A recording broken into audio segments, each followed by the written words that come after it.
Hello friends, today I am going to give you an overall idea about Transfer of Property Act 1882.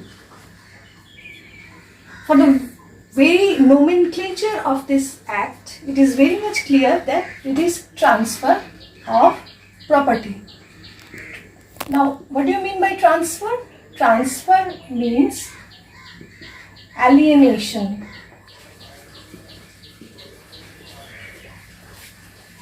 of property. Now, what kind of property? Property may be movable or it may be immovable. So, alienation of movable or immovable property that has been given under the Transfer of Property Act. Now, who can alienate? If any person has the ownership or if any person is the owner, then he can alienate his movable or immovable property. Now, when we can say that a person is the owner, when the 5 basic ingredients are there, when we can say that the person is the absolute owner of any property. If a person has right, title, interest,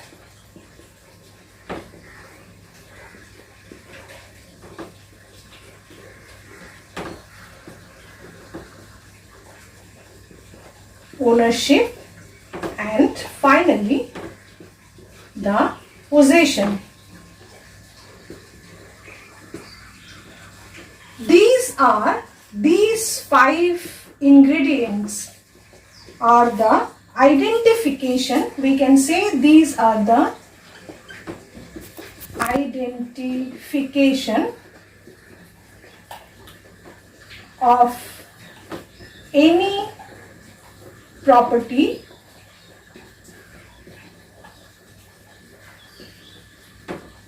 that belong to or that belong to someone. That means someone is the absolute owner of any property if that person has all these 5 ingredients over that property, that is the right, title, interest, ownership and possession. So these can be alienated. The person can alienate all these things or any one of these things, and he can hand over his property to another person, and property may also be movable or immovable property. Right? Now, under Transfer of Property Act, we have to know many things, but prior to that, how transfer of property can be made. This is the first thing we must know, how transfer of property can be made. The transfer of property may be, the transfer of property, it can be divided into 2 parts. Under Transfer of Property Act and under any other law, any other laws. Now, under Transfer of Property Act, the transfer of property is by act of parties. The Transfer of Property Act deals with only transfer by act of parties.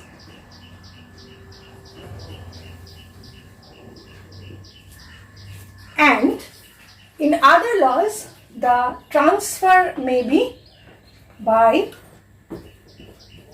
operation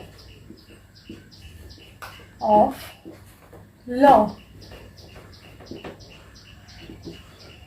So, under the Transfer of Property Act, all kinds of transfers are by act of parties. Now, for example, sale, gift, lease, mortgage,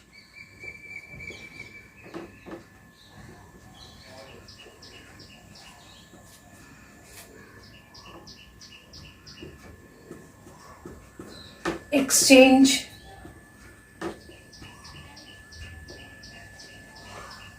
all these are done by act of parties, means one person is alienating his movable or immovable property to some other person. But what do you mean by transfer by operation of law? These are the succession,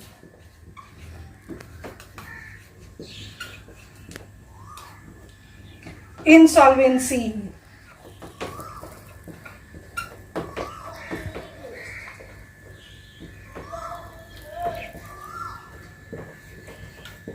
these are by operation of law.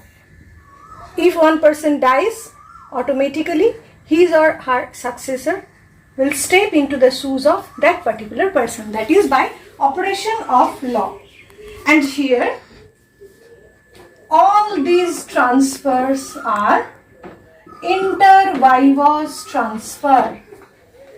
Inter vivos transfer. Mind the term. Inter vivos.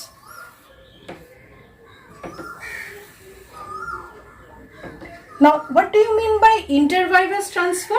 Inter vivos transfer means between two living persons.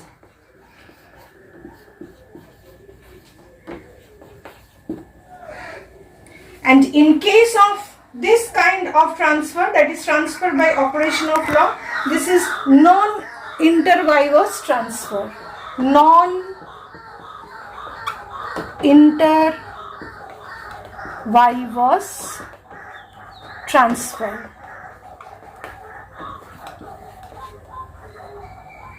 Why? Because in case of succession, one person dies, after that his successor, his or her successor will come into play. But in this case, there is transfer in between two living persons. Now there is an exception to this rule that has been given under section 13, and that is also transfer for the benefit of unborn person, friend, not transfer to the unborn person, because you cannot transfer directly to the unborn person, because the unborn person means he or she is not in existence. So the living persons, the concept of living person will not come into play.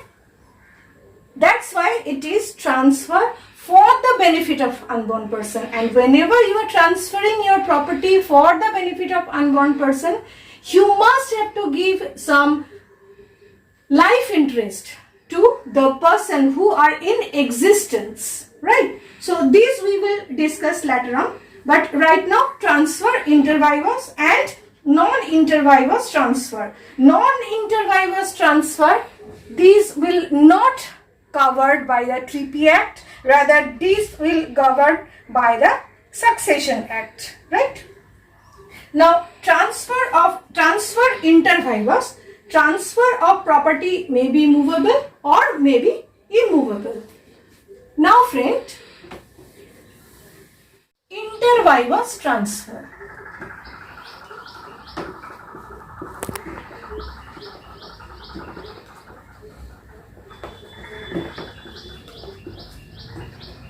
We can again divide it into 2 points. Inter vivos transfer, transfer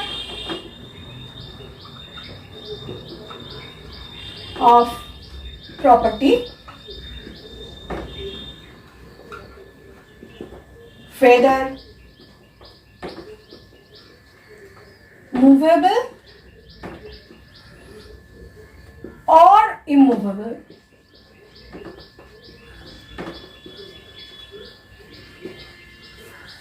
And transfer of immovable property.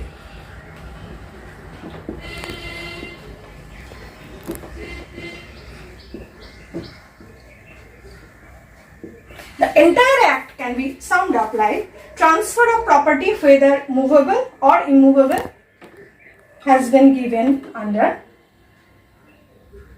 chapter 2, sections 5 to 37 and sections 122 to 137. And transfer of immovable property, chapter 2,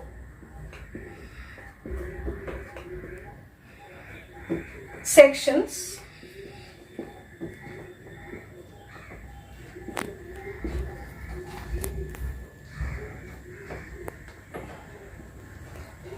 38 to 53A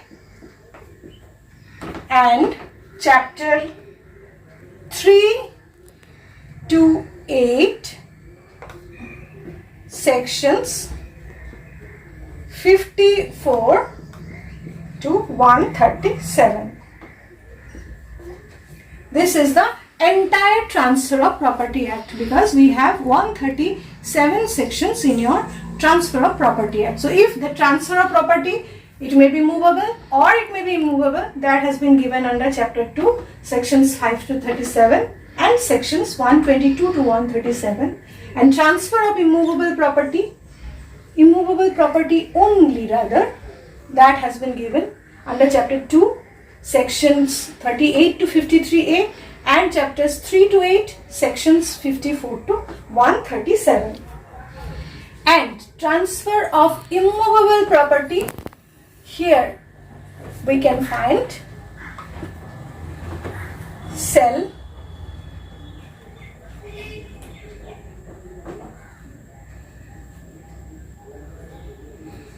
next one is mortgage,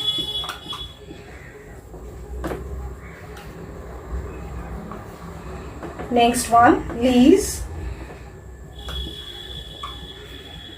next one exchange, next gift,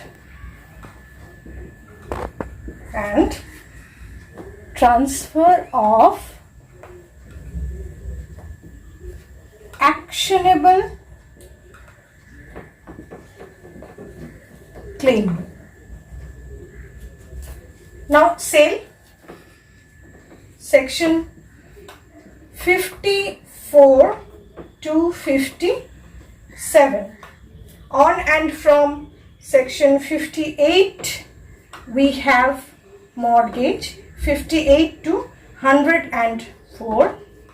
Lease, on and from section 105 to 117. Exchange, section 118 to 121. Gift, 122 to 129. And transfer of actionable claim, section 130 to 137. This is the division of the sections of the entire Transfer of Property Act.